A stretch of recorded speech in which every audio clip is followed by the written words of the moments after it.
नमस्कार, मैं अरुण कुमार, आप देख रहे हैं वतन की आवाज़। कांग्रेस का मिशन यूपी मुस्लिम के भरोसे, मदरसों में पढ़ने वाले बच्चों के लिए जरिए मुस्लिम घरों में पैठ बनाई कांग्रेस। 2 लाख मदरसों की लिस्ट बनाई, 5 पॉइंट में ब्लूप्रिंट तैयार। उत्तर प्रदेश में अगले साल होने वाले विधानसभा चुनाव को लेकर कांग्रेस ने हर मोर्चे पर तैयारी शुरू कर दी है। अलग अलग जाति और धर्म के लोगों को साधने के लिए कांग्रेस ने अलग अलग प्लानिंग शुरू की है, यानी कि जाति में बांटना जरूर है। सूत्रों के मुताबिक मुसलमानों के बीच पैठ बनाने के लिए कांग्रेस ने मदरसों में पढ़ने वाले बच्चों का सहारा लेने का मन बनाया है। इसके लिए प्रदेश के 2 लाख मदरसों की लिस्ट भी बनाई गई है। मदरसों का क्यों मदरसों का क्यों सहारा लेना पड़ा, यह बहुत बड़ी बात है। उत्तर प्रदेश अल्पसंख्यक कांग्रेस के अध्यक्ष शाहनवाज आलम का कहना है कि पार्टी में मुस्लिमों की उपेक्षा के चलते 1990 के बाद से अल्पसंख्यक वोट खिसक कर सपा और बसपा की ओर जाने लगी है, लेकिन इन पार्टियों में भी मुस्लिम का तवज्जो नहीं मिली। यूपी में भी कांग्रेस के पास कोई मजबूत नेतृत्व नहीं था। इसके चलते मुस्लिम वोटर भाजपा के विरोध में सपा और बसपा के साथ जाने को मजबूर रहे, यानी कि मुस्लिम कभी भी भाजपा के समर्थन में नहीं रहे।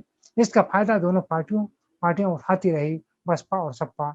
लेकिन अब यूपी में कांग्रेस को प्रियंका गांधी के रूप में एक अच्छी लीडरशिप मिली है, इसलिए नए सिरे से मुस्लिम को कांग्रेस की जोड़ने की कवायद शुरू हो रही है। कांग्रेस ने 5 पॉइंट में ब्लूप्रिंट तैयार किया है, जिसमें से पहला है मुस्लिम वोटरों को पार्टी से जोड़ने का अभियान मदरसों से शुरू किया जाएगा। गांवों से लेकर शहर तक, मोहल्लों से चल रहे 2 लाख मदरसों की लिस्ट बनाई गई है।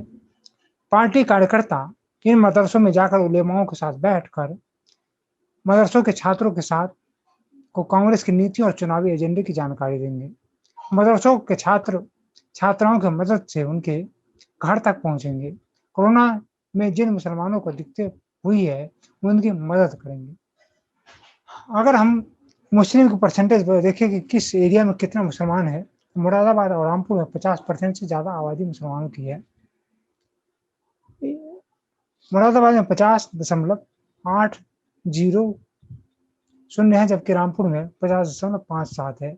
सहारनपुर में 41.97 है, क्योंकि मुजफ्फरपुर नगर में 41.11 है। शामली की बात करें तो यहाँ 11.73% है। अमरोहा में 40.78 है, जबकि बागपत में 27.98 है।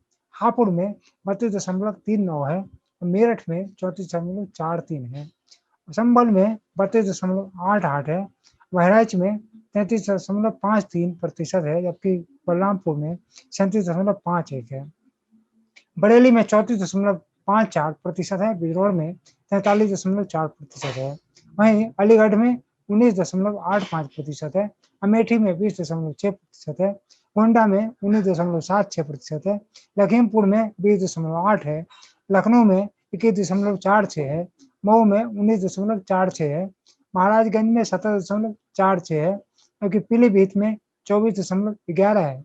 संत कबीर नगर में 23.58% है और श्रावस्ती में 23.79 है।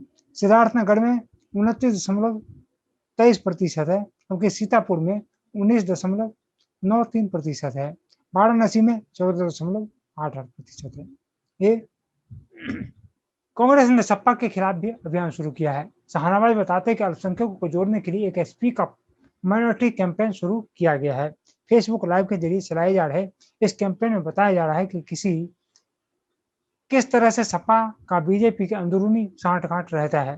उन्होंने बताया कि हर रविवार होने वाले इस कैंपेन में है हम मुलायम सिंह यादव का संसद में दिया बयान भी बताते हैं। मुलायम सिंह ने संसद में कहा था कि नरेंद्र मोदी को ही दोबारा प्रधानमंत्री बनना चाहिए। इससे साफ है कि सपा और बीजेपी में बैक डोर से कोई न कोई समझौता जरूर है।